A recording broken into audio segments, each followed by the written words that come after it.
Hi, this is Jill. Welcome to the Life After podcast, where we talk about moving from surviving to thriving. This podcast is for anyone who wants to learn, grow, to get tips and tricks about how to inspire you to become the person you want to be, and get clarity about exactly what you want in life. This is also the place to be if you want to be lifted up and encouraged to go out and do great work in the world. What has happened in your past does not have to define who you are today or who you become in the future. And in fact, what has happened to you in the past should, can, and will shape who you want to be. This podcast is also about bringing people together. It's about connecting all of you, helping you identify where you are in your process. What do you need to feel more engaged and alive in your life? More connected to the people in your circle? This is a community of those who are looking to improve our world in the way that is most meaningful to them. Why is this important? Because how we show up really matters. Bringing more service, kindness, and love into the world is critical right now. Thank you so much for joining us today. You are listening to the Life After podcast, From Surviving to Thriving. I'm Jill McKnight, and today I have with me my dear friend, Arya Harris Keller. She is the founder of This Goddess Life.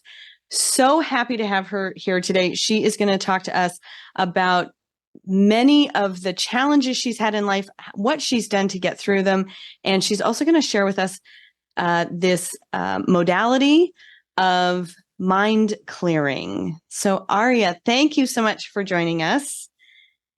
Really appreciate having you here. Well, thank you so much for having me. Yeah. It's my honor. Thank you. Give us a little bit about you. Tell us a little bit about you. The short form, or just jump right in? Tell us a little bit about what you're doing now in terms of This Goddess Life. Okay, so This Goddess Life, well, is my business name. I'm helping special moms and some dads who have been just in the trenches and are raw and overwhelmed and from being too strong for too long. And so I'm helping them to find support, basically, but resources, and really come to that place of inner peace and happiness in the face of anything. And so what were some of the things that you went through? As you and I both know, we've been doing this for a long time.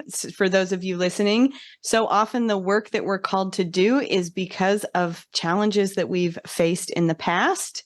So tell us a little bit about some of those challenges that you have faced and have worked through and are now helping others with. Right. So, so my story really is going back kind of before birth. But the thing is I bring it up because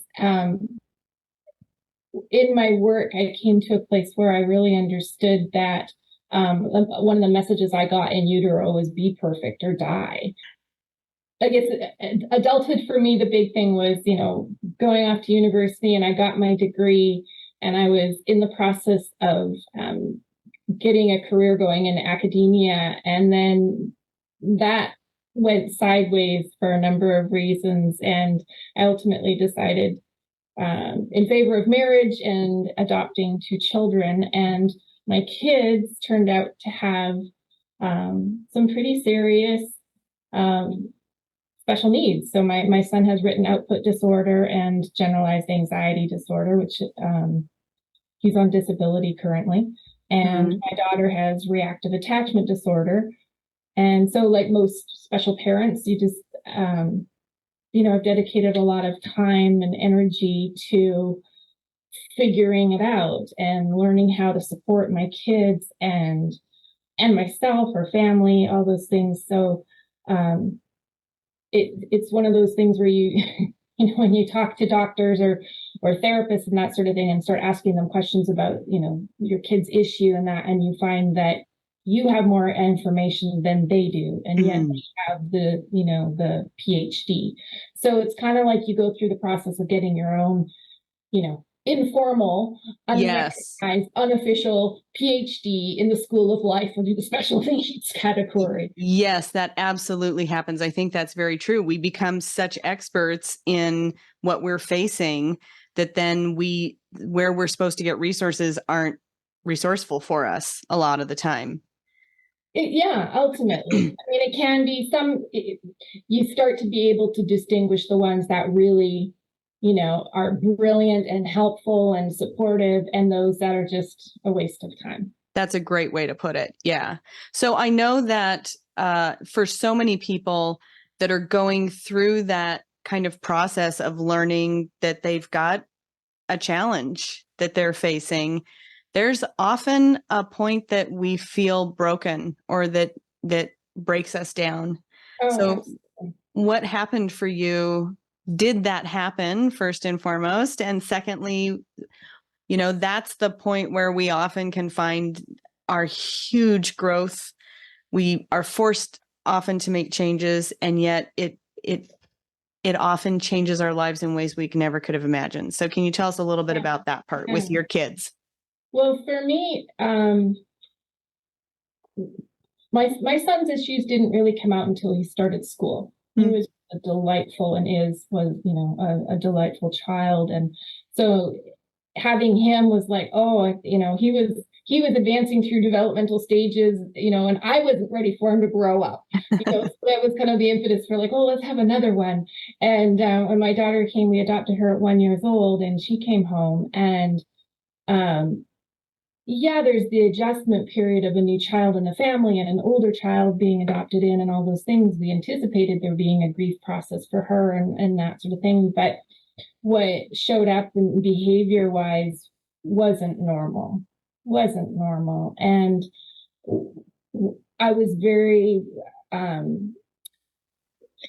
there's a way I was very isolated, and I didn't have resources around me to talk about what was really going on. So in her situation, she was undiagnosed for 10 years. And so the issues that we were coming up with, like, she was capable of rages that would last days.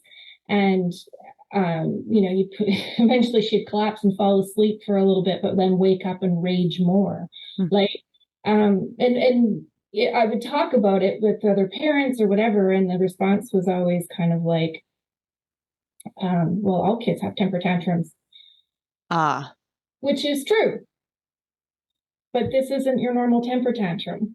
And you knew it was different. I knew it was different, but then I also felt I was then I'm bad-mouthing my kid. I don't want to bad-mouth my kids, so I got quiet. I didn't try, other parents just didn't understand. And so my world got smaller and smaller and smaller. And then when I was seeking professional help, reactive attachment disorder is kind of a funny thing because they turn it on and off. So they behave one way with a parent and a caregiver, and they behave differently with strangers. And they love strangers because there's no investment in them. And so they're, manipulative and charming and, all these other things. And so, I remember having her tested at one point, and there was a panel of specialists, and they all turned and said, this is a parent problem. Your daughter's perfect. And so I was blamed, because she would be her delightful, wonderful self for total strangers. Which is very, very difficult to feel, correct me if I'm wrong, to feel lost like that and alone like that.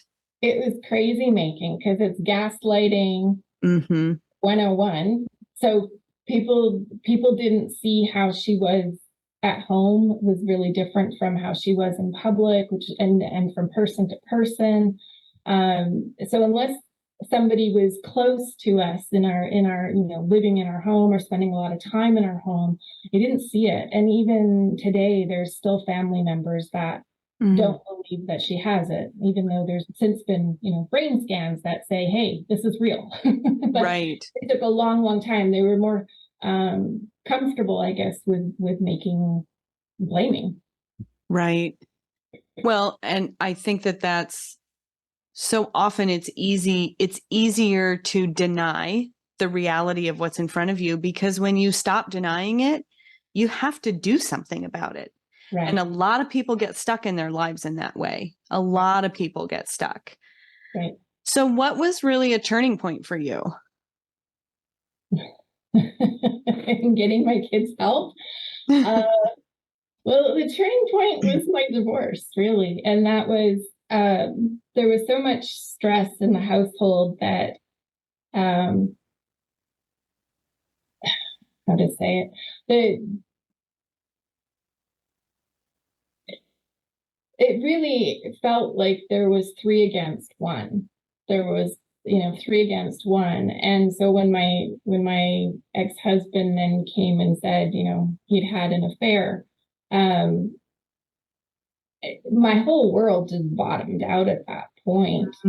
Because I had been advocating and trying so hard to help my kids and get things, bring them resources and help myself. And it was so draining.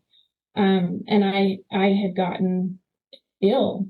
I had pretty severe PTSD from parenting trauma. That when he came home with the news, it was just like I was holding on to, like it was the last straw. It was the one right. I was holding on to, and that was taken out from under.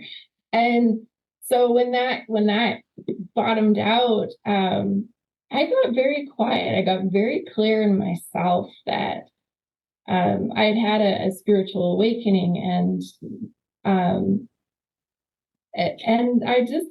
there's a way things got very calm, very focused, and I just knew that for me, I would be okay, and my family, I think, would be okay, but it's not going to go on in this form anymore. I want to take a minute and really applaud you for that. Part of what people struggle with is either missing that calm, that awakening, because there's so much chaos going on around them, and they can't quiet the noise enough to capture it, or it goes back again to they're stuck, or they don't know what to do. And so can you talk a little bit more about what that really looked like for you? Getting calm and having that awakening, how much of those pieces allowed you to move through the change that you were going through? And if they weren't 100% of it, what else helped you to really get that clarity in your life? Yeah. So my awakening experience happened years earlier. I was at my doctor's office. Anyway, I was going through a process, and the experience was what we'd call a kundalini awakening. So I had the sensation of energy at the base of my spine. And it initially was just this very subtle little, like, I guess you could think of it kind of like butterflies. But very quickly it blossomed, I guess, into like white light that shot up my spine and out the top of my head. And I had, it's so hard to put into words, but anyways, it was this universal moment, or this moment of union where there was no duality. There was no sense of as an individual I. It was just oneness. And I really got the best word, I guess, to describe it is love. And I got that. I was love, others were love, like it's all love, it's all one, and everything and nothing, like all these paradoxes made sense. And after that experience, I could pick up basically any spiritual text, pull out a page and go, oh, or read a part of it, and it would land like it made perfect sense. And it changed how I parented. I still was seeking resources for my kids. I was still looking at, I had a community of women and people that I would meet with that had a spiritual understanding. So it was feeding my soul in a way that kept me going for a long time. Okay. And so when the divorce kind of, when the rubber hit the road there, I really fell into this place of okayness, like who I am and what I am is infinite and is love. And all the other stuff around me, all the drama, all the trauma, all the material trappings, it's just stuff. It's not who I am. It's not what I am. And so, not that I was, I was in pain. I was grieving deeply through this whole thing, but I just felt like whatever was real and untrue needed to go. Okay. And whatever was authentic and real would stay. And you said you knew you would be okay. I knew I would. There's a way I knew I would be okay. I remember it was kind of a phoenix moment, like just whatever, just like burn it to the ground, and whatever is real is going to come out of the ashes. Whatever is true will come out of the ashes, and if it disappeared in this process, then it wasn't meant to be in my life anymore. So Whatever that was. Yeah, for our listeners, I really want to take a minute to point out, your experience or your story might be different than Arya's. And yet there is so much commonality and connection about going through major change or transition in your life that I had in a way that I cannot describe with words. I also had a moment in the very early stages of my divorce where I framed it a little differently, but it was, I'm going to get through this. Yeah. Like, I just know.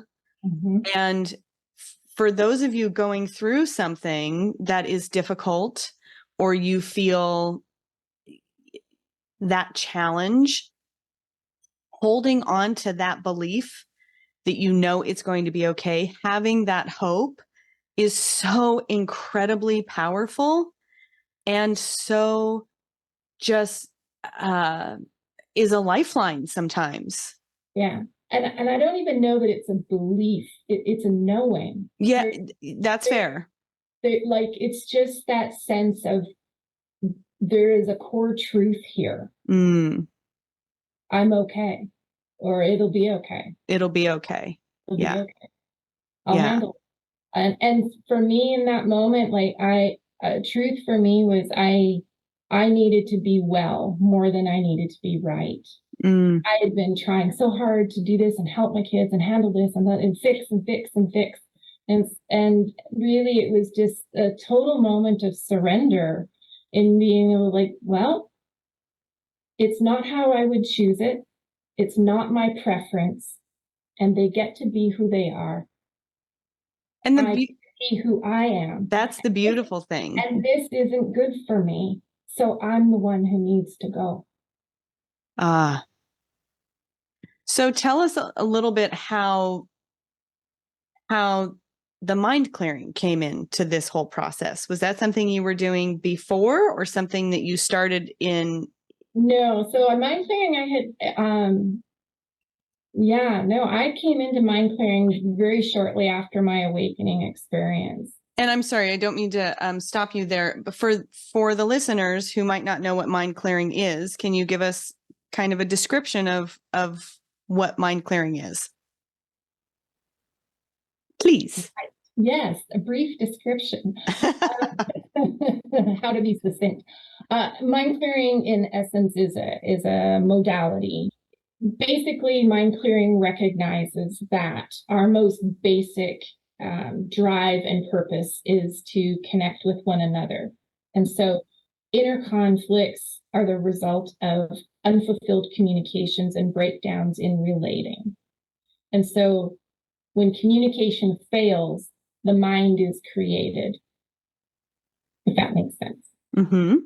Okay, still with me? So really, the mind is this storage bank of experiences and chains of trauma and thoughts and these fixed ideas and perceptions that we have of ourselves and we have of others and we have of life and our negative attitudes and our positive attitudes, like these things that we have. And so all these mind stuff kinds of thing, technical term that we use in yoga, mind stuff, they stack up. It stacks up, and this keeps us from accessing our true selves and our purpose. And it also interferes with our relationships with others because we tend to be relating from a mind place and projecting our mind stuff onto what we think another person is, rather than just receiving the authenticity of them. Right. And right. it also, we have these projections and ideas and stuff about the divine, God, however you want to word it. Mm-hmm. So it's like static on a TV or on a radio. It's just kind of this inner static. And so mind clearing is a modality that really looks at eliminating the mind itself. Okay. So most modalities, they move ideas around in the mind, or they try and organize it and look at it in a more positive way. And that's all good stuff. There's nothing wrong with that. And in fact, like when we look at studies of happiness, and the mind, like we have 60,000 thoughts a day. Wow. And 95% of those thoughts are the same thoughts that we had yesterday. Mm. And then of that 80%, so we're talking like 48,000 thoughts a day, are negative. Right. Right.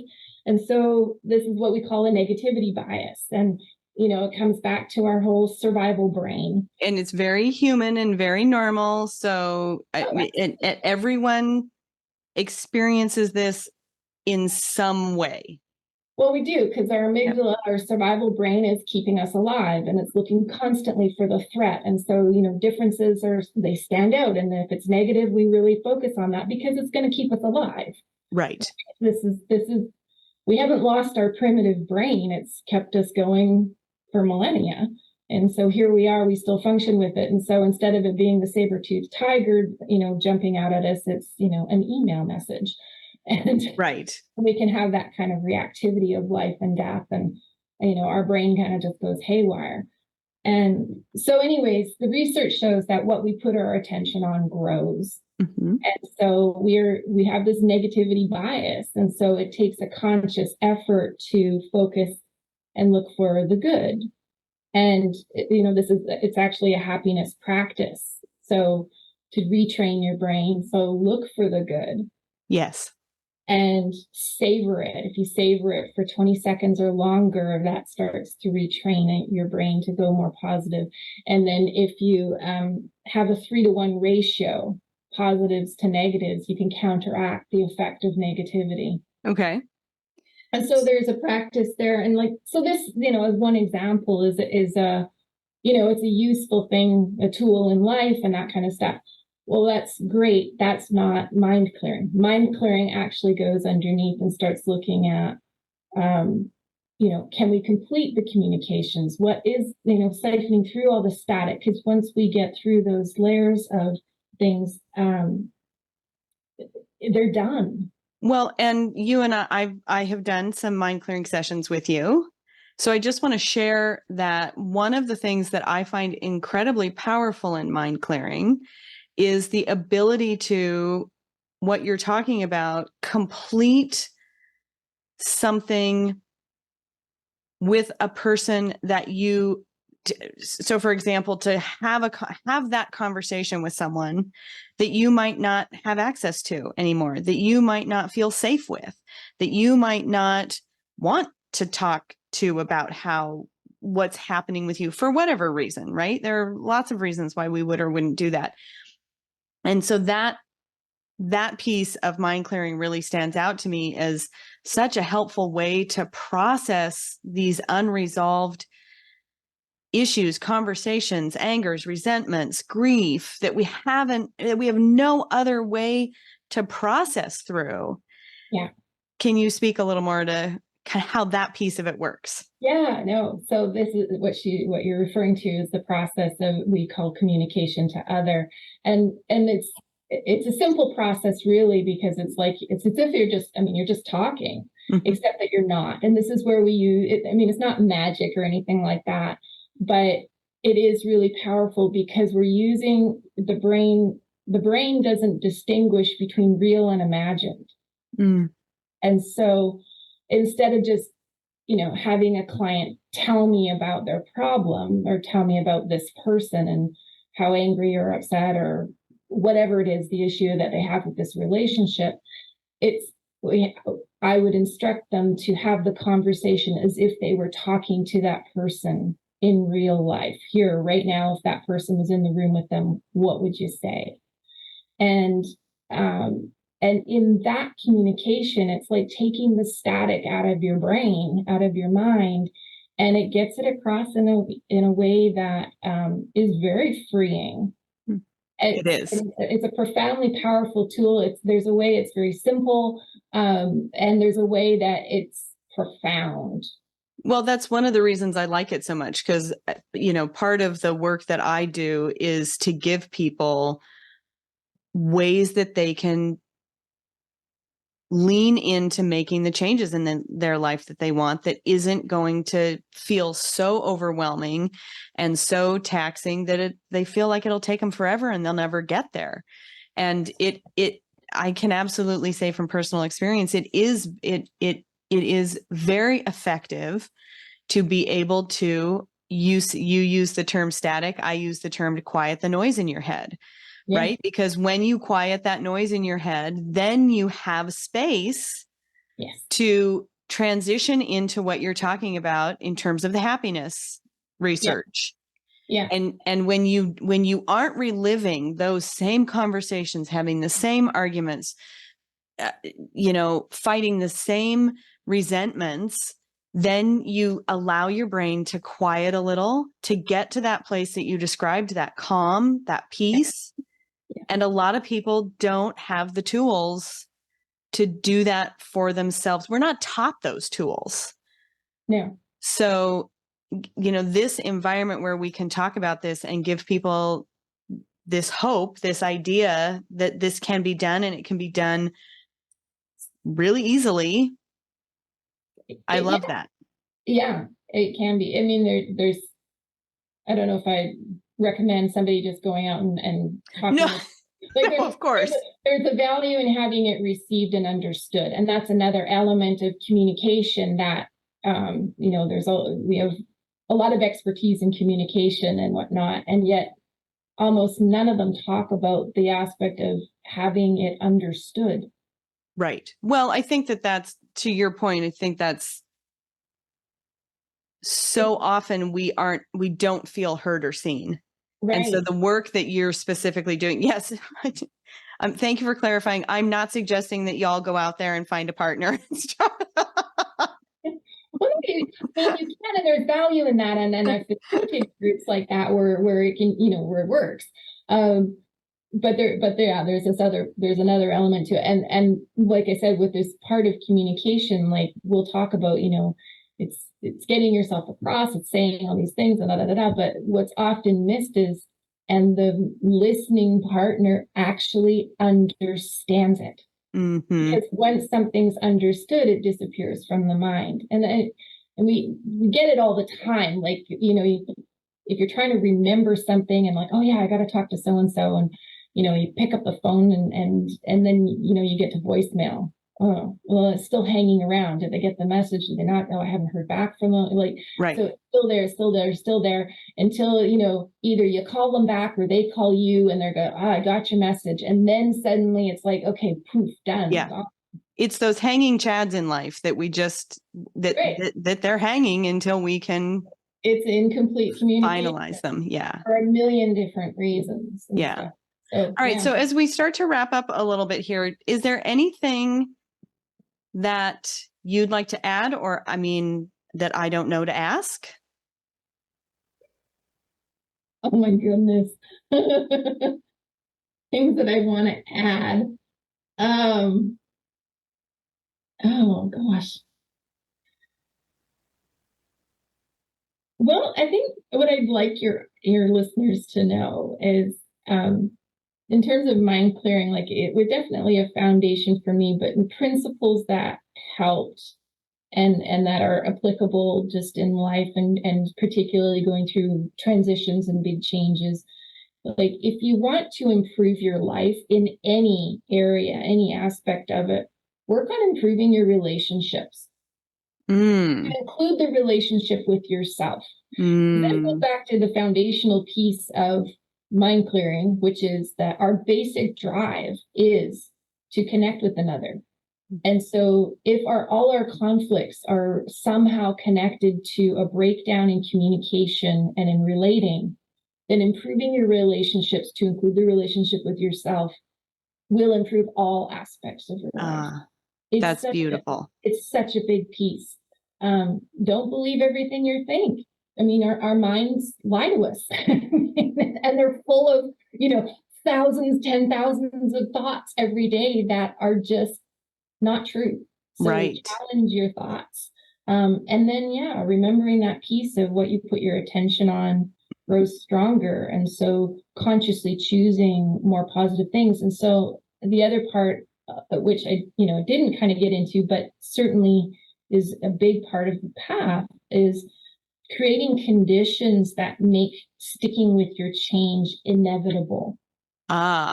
So finding support, taking action. So like surrounding yourself with others who see you for who you are, and who are embodying or encouraging you to embody the change that you want to be. So like if you're trying to lose weight, you don't have junk food in your house. If you're trying to up-level your business, have a coach, have a mastermind group, have people around you that are going to grow you into who you want to be.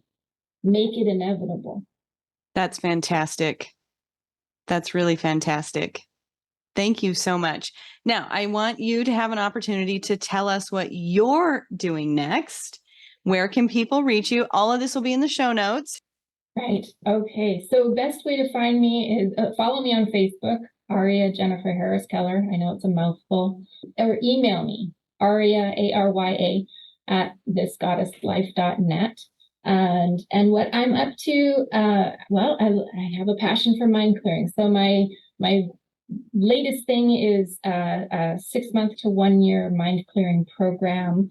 And I'm focusing on special moms and dads, those who really feel called for me to this, but that those special parents that are in the thick of it with their family, but that they're also really committed to their own healing, their own growth. They want to break through in a stuck area, and they know that they need support for the long haul. So a final thing that I would like to offer your listeners is a free gift. This is a list of 10 things to do when your nervous system is fried. And it's a list of things that there's a variety of things that you can do quickly. Once you learn them, you can incorporate them and use them in public and regular life, all the way to some things that are maybe more private and personal and that sort of thing. But hopefully I was trying to hit a range of things that would support people as they transition and are going through hard, difficulties, and help to regulate your body and so you can be present, so you can be more responsive and less caught up in stress and the spinnings of the mind. So you can receive this by reaching out. I believe you're going to have a link or have them available in the show notes.